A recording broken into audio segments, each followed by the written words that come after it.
Hi friends, welcome to our channel. 8 months plus వాళ్ళకి ఉగ్గు చూద్దామండి. 1 కప్ రైస్కి పావు కప్పు అనే 4 రకాల పప్పులు తీసుకున్నా. అరకందిపప్పు, కందిపప్పు, పెసరపప్పు, అలాగే మినపప్పు and half cup dry fruits తీసుకోవాలి.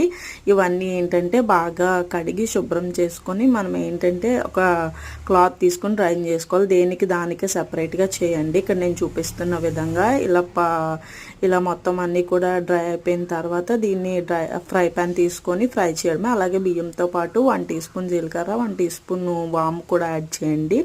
ఇవైతే బాగా ఫ్రై అయిపోయిన తర్వాత డ్రై నట్స్ కూడా తీసుకోండి. నేనైతే నా దగ్గర ఉన్నవన్నీ తీసుకున్నాను. మీ దగ్గర ఏవి అవైలబుల్గా ఉంటే అవి తీసుకోండి. అలాగే ఇవైతే నేను పొట్టుతోనే తీసుకున్నాను. ఈ పప్పులు కూడా మీరు విడిగా ఉంటే విడిగా తీసుకోండి.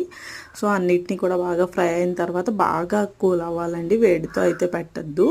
అండ్ డ్రై ఫ్రూట్స్ కూడా మొత్తం అన్నీ మిక్స్ చేసేసి పౌడర్ చేసేసి